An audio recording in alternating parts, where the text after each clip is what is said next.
देखो स्टूडेंट्स, जो next topic है ना आपका इलेक्ट्रॉन गेन इंथैल्पी। इस टॉपिक के पहले आपने दो प्रॉपर्टीज पढ़ लिए पीरियोडिक टेबल की। एक है एटॉमिक साइज, एटॉमिक रेडियस, और दूसरा है आयोनाइजेशन एनर्जी। तीसरा इंपॉर्टेंट टॉपिक है electron gain enthalpy. Ionisation energy का जस्ट उल्टा कहानी है electron gain enthalpy. Enthalpy means energy और इलेक्ट्रॉन गेन एफिनिटी। एफिनिटी मतलब अट्रैक्शन। तो इलेक्ट्रॉन जब अट्रैक्ट हो रहा है या इलेक्ट्रॉन जब गेन हो रहा है तो एनर्जी का क्या रोल है वो हम बात करने वाले हैं। ठीक है, let's start. The electron gain enthalpy इसको डेल एच के नाम से दिया गया। Easy electron gain is the change in energy, change in standard molar energy, standard molar enthalpy when neutral gaseous atom, कोई neutral gaseous atom X gain an electron to form anion। कोई neutral gaseous atom X है, when it gain the electron and form anion, then the amount of energy change is called electron gain enthalpy। Electron gain enthalpy provide a measure of ease with which an atom add an electron to form an ion। मतलब electron gain की जो energy है ना वो आपको बताएगा कि atom से कितना इजिली इलेक्ट्रॉन ऐड हो रहा है। मतलब एटम किसी इलेक्ट्रॉन को ऐड कर रहा है, किसी को ले रहा है और एनायन बन रहा है, तो इजिली बनेगा कि नहीं बनेगा वो इलेक्ट्रॉन गेन की एनर्जी बताएगी। कैसे बताएगी? इलेक्ट्रॉन गेन की एनर्जी अगर एक्सोथर्मिक हुई तो इलेक्ट्रॉन इजीली गेन कर लेगा। इलेक्ट्रॉन गेन की एनर्जी एंडोथर्मिक हुई तो इलेक्ट्रॉन इजीली गेन नहीं करेगा। तो एक्सोथर्मिक एंडोथर्मिक क्या होता है? एक्सोथर्मिक का मतलब होता है एनर्जी रिलीज करना और एंडोथर्मिक का मतलब एनर्जी एब्सॉर्ब करना। जैसे for the cooking of food you have to provide the energy and it is called endothermic process. But अगर कहीं पर गैस बर्न हो गया, बहुत आग लग गया, विस्फोट हो गया, बम कोई बारूद विस्फोट हो गया तो बहुत एनर्जी निकलती है, उसको हम बोलते हैं एक्सोथर्मिक, एनर्जी रिलीज हो।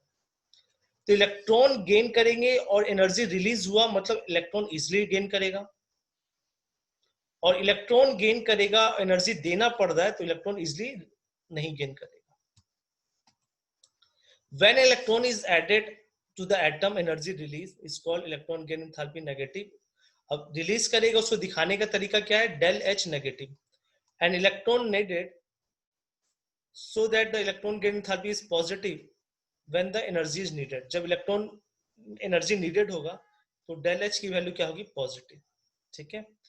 Although the electron gain enthalpy is thermodynamically appropriate term, much of inorganic chemistry closely related to the property. मतलब जो इंथैल्पी की बात कर रहे हैं ना वो एक थर्मोडायनेमिक टर्म है। देखो ई ए मतलब एनर्जी जब इलेक्ट्रॉन गेन हो रहा है वो क्या होगा?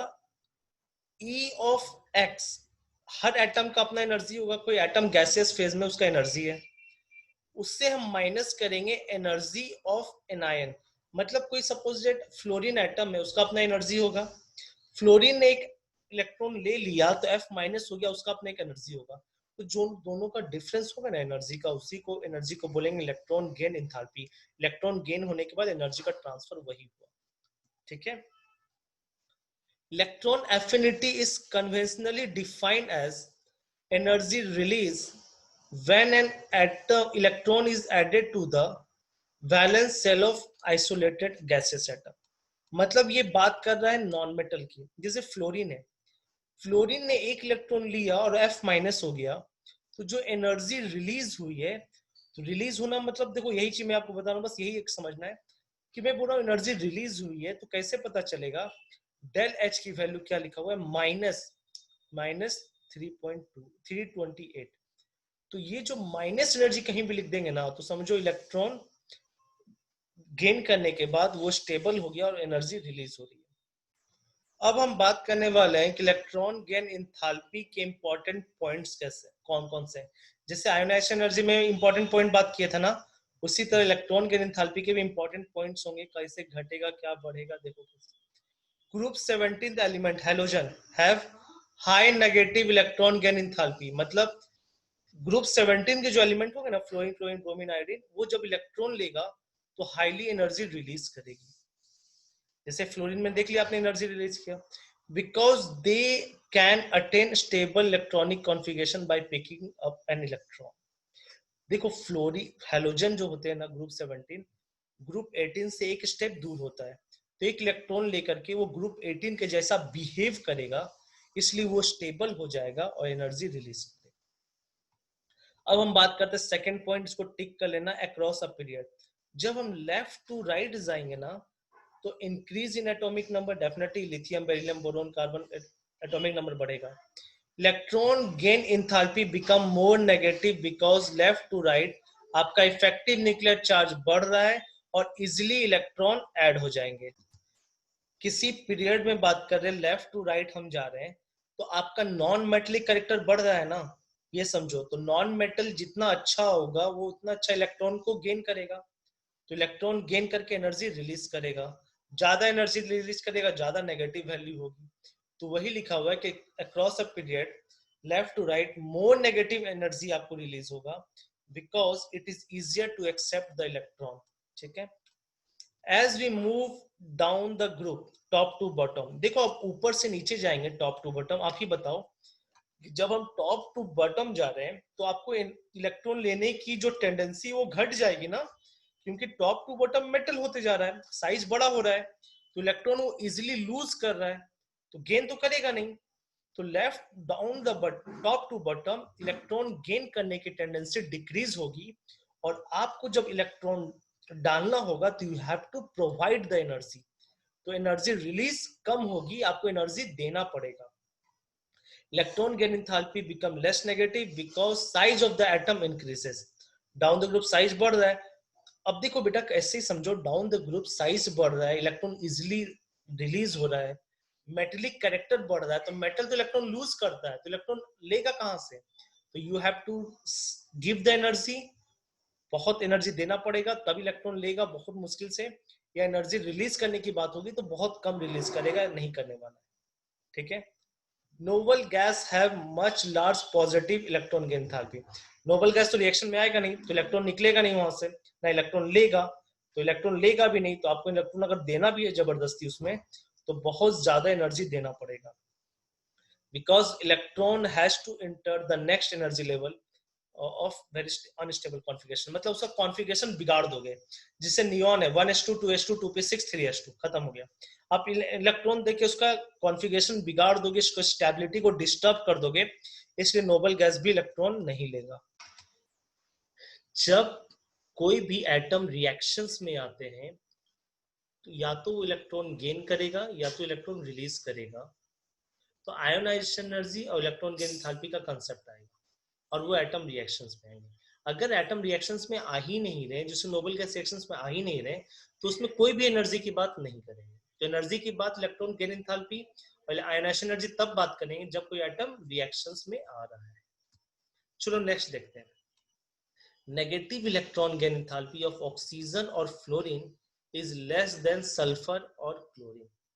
This is due to the fact that when electron added to the oxygen or fluorine, the electron added goes to the smaller n equal to 2 energy level, experience a sufficient electron pair repulsion हो जाता है। देखो क्या होता है, सुनो मैं बात बता रहा हूँ। ऑक्सीजन और सल्फर की बात करेंगे या फ्लोरीन और क्लोरीन की बात करेंगे, अभी मैंने आपको बताया left to right electron gain enthalpy negative में बढ़ जाएगा, और down the group electron gain enthalpy negative में घट जाएगा।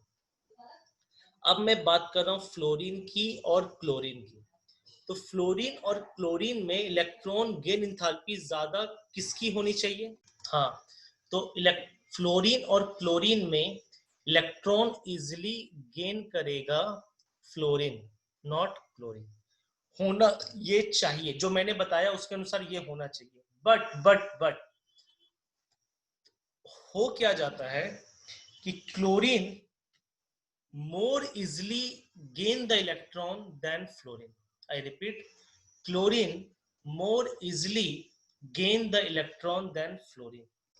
तो वही हुआ कि क्लोरीन का साइज बड़ा हुआ, फ्लोरीन का साइज छोटा है, तो इनकमिंग इलेक्ट्रॉन को क्लोरीन कम रिपल्सन करेगा, फ्लोरीन ज्यादा रिपल्सन करेगा, तो इसलिए इनकमिंग इलेक्ट्रॉन क्लोरीन में इजिली आ जाएगा। सिमिलरली सल्फर में इजिली आ जाएगा, ऑक्सीजन में इजिली नहीं आएगा, क्योंकि वो बड़ा एटम है, थर्ड पीरियड का एलिमेंट है, थर्ड पीरियड n=3, तो n=3 तो बड़ा होता है, तो फ्लोरीन और ऑक्सीजन में रिपल्सन होगा इलेक्ट्रॉन के बीच में, क्लोरीन और सल्फर में नहीं होगा। नेक्स्ट देखो, electron gain enthalpy of alkali metal are very less और positive because extra electron is added to be filled s orbital in their valence electron.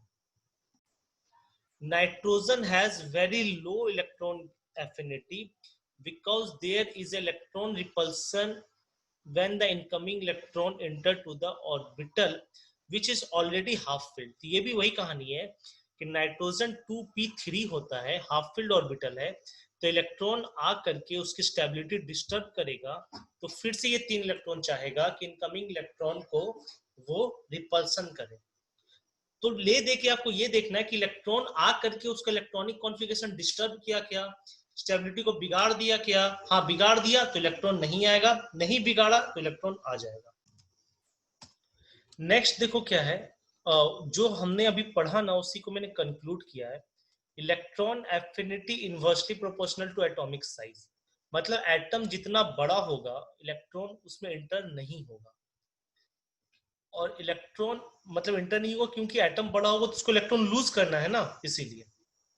Second, electron affinity directly proportional to effective nuclear charge, तो effective nuclear charge जितना ज्यादा होगा atom उतना छोटा होगा, atom जितना छोटा होगा इलेक्ट्रॉन वो इजिली गेन करेगा।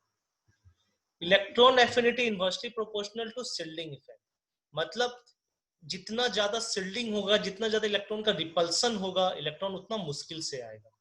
ठीक है, फ्लोरीन और क्लोरीन वाली कहानी। Stability of half field and complete filled orbital of subcell is comparatively more and addition of extra electron to such system is difficult। वही है, हाफ फील्ड और फुल फील्ड रहा तो उसकी स्टेबिलिटी ज्यादा होती है, तो इलेक्ट्रॉन जब आएगा एक्स्ट्रा इलेक्ट्रॉन तो डिफिकल्टी होगा, इलेक्ट्रॉन एफिनिटी वैल्यू डिक्रीज करेगी। ठीक है, तो ये था पूरा इलेक्ट्रॉन एफिनिटी का कंसेप्ट कि इलेक्ट्रॉन एफिनिटी क्या है, कैसे वेरी कर रहा है, इंपॉर्टेंट केस का, ये इनऑर्गेनिक का सबसे इंपॉर्टेंट टॉपिक है। ठीक है students, thank you very much।